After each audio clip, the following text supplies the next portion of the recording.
Hello, everybody. My name's Saad Ringa, and I'm a midlife farmer. Welcome to another episode of State of the Garden, where I provide weekly updates about what has happened, what is happening, and what's going to happen in my square foot square garden. Quite a bit happened last week. For those of you that have been watching and are familiar with my garden, look at that. I have mulch in between my beds. Well, it's actually wood chips. Um, so there are pieces of chips, some bark, some ground up um, pine cones, and some needles, pine needles, and a little bit of dirt every now and then. I got this from a tree company that was cutting down some trees in my neighborhood, and I asked them if they needed a place to dump the wood chips. They were very glad to get rid of them, because usually they have to go dump them somewhere and pay. So it was a win-win situation. They brought them and dumped them in my driveway, and I started shoveling and bringing them in here. I have other spots in my backyard where I'm storing them for future use, and I still have some in my driveway that are waiting for me.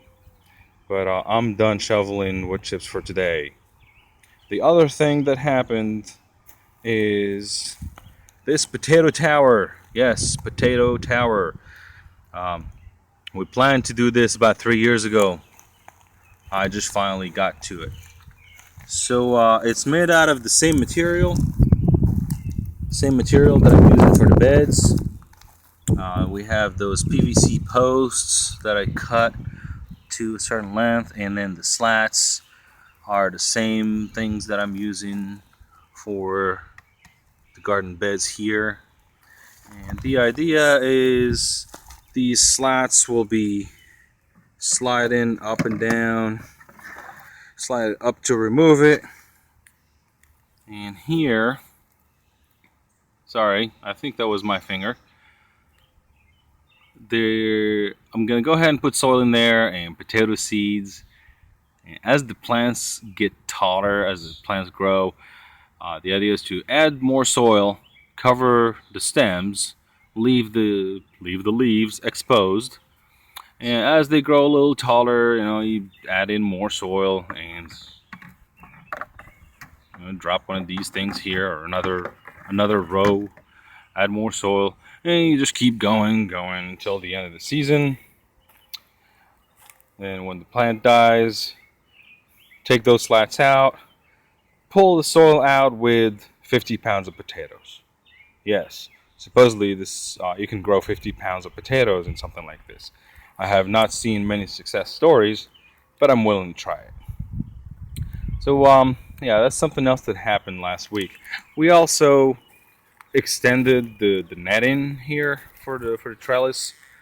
We got the peas and acorn squash and cucumbers going up that trellis. By the way, we got that second acorn squash finally. Yeah, we had to reseed it. This one just came up. It started showing up last night. We have the trellis going on the other side as well. So this is the work that we did. Now the plants are doing good. They're growing. They're looking healthy. Some of them look like they have some insect damage. Like this one here. I don't know what's going on with this plant. I'm not familiar with it. I've never grown it before. It's called a cannibal tomato eggplant. So it's an eggplant. For some reason, it's called cannibal tomatoes. I hope it's not going to eat the tomato next to it.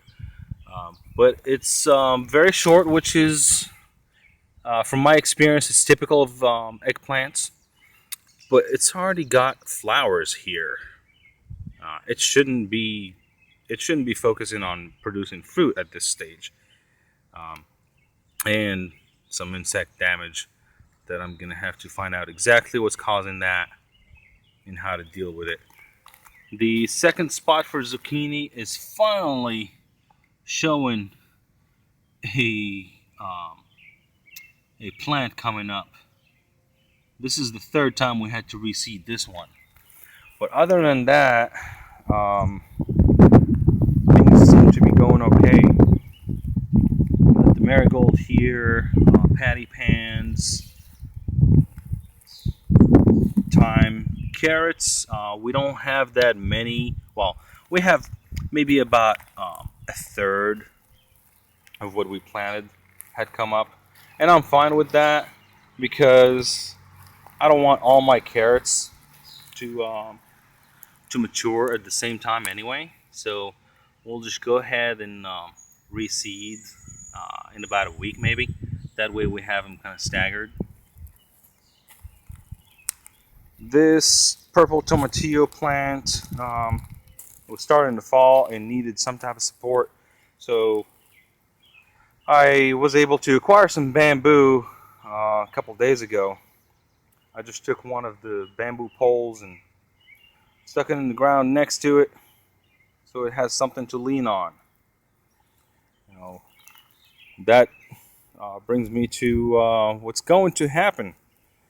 We have quite a bit of bamboo. I spent quite a bit of time cutting bamboo into 9-foot sections. Yes, that's a 9-foot piece of bamboo. We have different thicknesses now, and that's what I'm going to be using for plant support. We're going to put 4, like one in each corner, and then attach them on the top with crossbars made out of bamboo as well. And we're thinking of using twine hanging to support the main stem. I think I'm going to end up using bamboo. It's more rigid than twine, and since I was able to get so much of it, that's what we're going to use. So there's quite a bit of work when it comes to that. Oh, and parsnips. They finally showed up. Did I already say that? Yeah. So I think those are parsnips. This is the first time I'm growing parsnips, so I don't know what the seedlings look like. But they showed up in the right spot. They all look the same. There are 3 here, or actually maybe 4. And then the other spot where we have parsnips, I think there are a couple. So overall, I'm happy with the way the garden is doing. State of the garden is strong. And the weed block, the landscape fabric is doing its job. I do have to pull some weeds, well, mainly grass, every now and then on the edges where the landscape fabric stops. But I am glad I don't have to do it and all over these beds, because that would be too much time and just wasted energy. All right, well, this is it for today's episode. I hope you enjoyed this update. And until next time, take care.